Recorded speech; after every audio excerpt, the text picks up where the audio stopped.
Cours numéro 1 de géologie.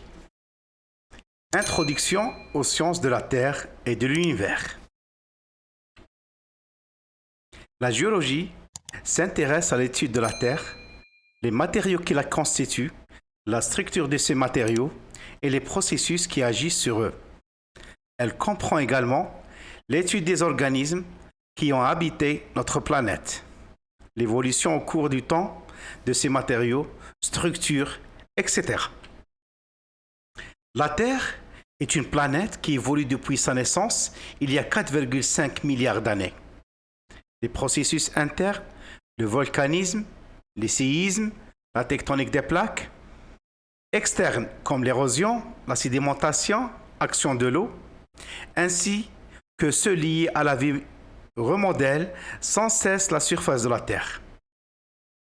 La géologie tente de retracer l'évolution de la Terre depuis sa naissance et d'expliquer l'ensemble des processus qui modèlent sa surface.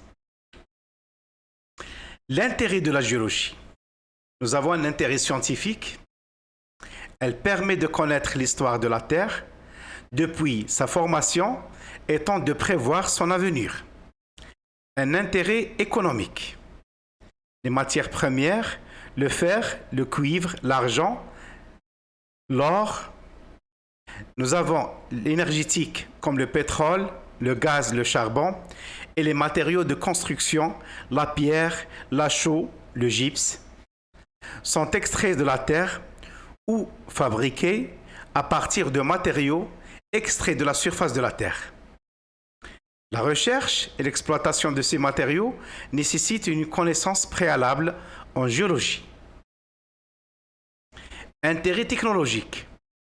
La construction des ouvrages d'art, les routes, les ponts, les tunnels, les barrages, des villes, des usines, des ponts, nécessite une connaissance en géologie.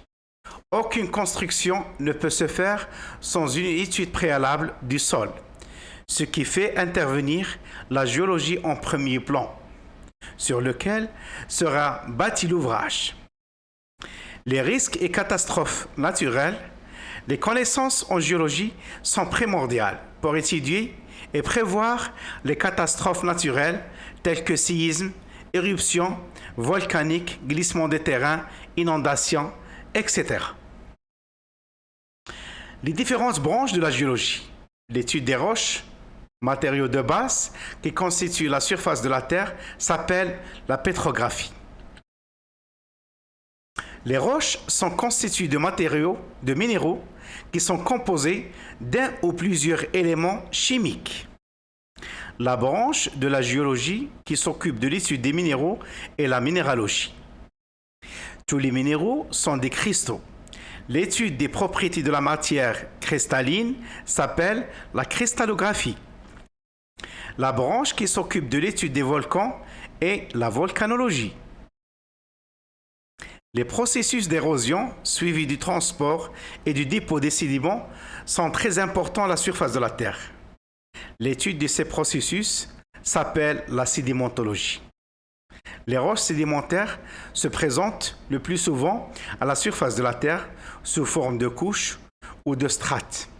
La description de ces couches ou strates est l'objet de la stratigraphie. La pétrographie. Elle étudie la cristallographie et la volcanologie. La sédimentologie, nous avons une figure de stratigraphie, des strates. Les roches sédimentaires contiennent souvent des fossiles, traces ou restes ou moulages d'organismes conservés dans les roches. La paléontologie, paléo est un préfixe qui veut dire ancien, et la branche qui s'occupe de l'étude de ces fossiles, elle est divisée en 3 parties, selon la nature de l'organisme à étudier. On distingue aussi la paléozoologie, qui étudie les animaux fossiles, la paléobotanique pour les plantes fossiles, et la micropaléontologie pour l'étude des microfossiles. Nous avons ici des ammonites, la paléontologie. Nous avons la paléozoologie, qui étudie les anciens animaux, comme les dinosaures, etc. La paléobotanique, dans la figure à droite de la figure, qui étudie les plantes qui vivaient il y a des millions et des centaines de millions d'années.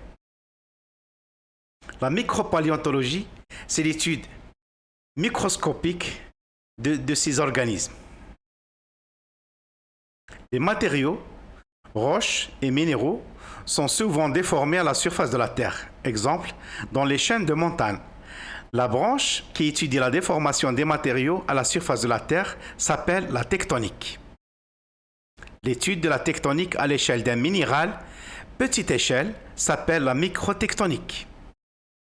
À l'échelle des roches et des affleurements rocheux, on passe à la géologie structurale. L'étude de la tectonique à l'échelle de la Terre s'appelle la tectonique globale. Nous avons dans la figure gauche la tectonique et dans la figure droite la microtectonique. L'étude du comportement chimique des éléments dans les roches s'appelle la géochimie.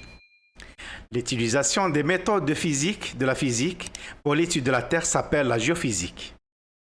On distingue plusieurs branches en géophysique. L'étude des séismes et de la propagation des ondes sismiques s'appelle la sismologie. L'étude de la pesanteur ou champ de la gravité de la Terre s'appelle la gravimétrie. L'étude du magnétisme terrestre fait également partie de la géophysique. La paléomagnétisme est la branche de la géophysique qui étudie le magnétisme ancien de la Terre. Donc, on voit que la géologie, elle est diversifiée en plusieurs sous-ensembles et plusieurs ensembles d'études. La sismologie, dans la figure gauche, nous avons l'épicentre et l'hypocentre. Et la gravimétrie avec l'appareil qui mesure la gravimétrie d'un endroit bien précis de la Terre. La géomorphologie est une branche de la géologie qui s'occupe de l'étude de la forme et de l'évolution du relief à la surface de la Terre. La reconstitution des paysages du passé et la paléogéographie. Donc, la paléogéographie, elle s'intéresse à l'étude de la Terre il y a des centaines de millions d'années. La reconstitution des paysages du passé et la paléogéographie. L'application pratique dans les domaines pétroliers, miniers, hydrauliques et en construction, différentes branches de la géologie s'appellent géologie appliquée. On distingue la géologie pétrolière qui s'occupe de l'étude de la formation de la roche des hydrocarbures et la recherche des hydrocarbures, la métallogénie qui étudie l'origine des gisements du minerai, l'hydrogéologie qui s'occupe de la recherche et de l'exploitation des eaux souterraines, la géologie de l'ingénieur qui est l'application de la géologie dans le domaine du génie civil, l'étude des sols et la géotechnique. On parle de la mécanique des sols. Ici, les différentes branches de la géologie appliquée, l'hydrogéologie, la géologie de l'ingénieur, les ponts, les tunnels, la mécanique des sols.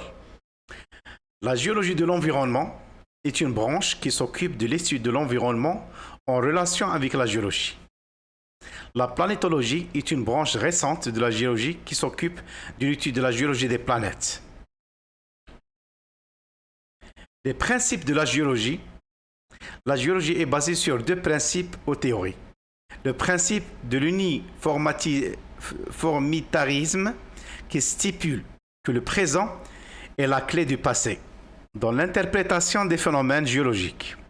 Ainsi, les lois régissant les phénomènes géologiques actuels étaient valables dans le passé. Ce principe est de James Hutton, 1726-1797, qu'il énonça le premier et a été développé ensuite par Charles Lyell en 1797 et 1875. Deuxième théorie, la théorie de la tectonique des plaques, avancée par la première fois par Alfred Wegener, 1880-1930. En 1912, et acceptée par la communauté scientifique en 1969. Cette théorie stipule que la surface de la Terre est constituée de plaques rigides qui sont en mouvement les uns par rapport aux autres. La plupart des phénomènes géologiques, séismes, volcanisme, formation des chaînes de montagnes sont expliquées dans le cadre de cette théorie. Je vous remercie, ce cours est fini.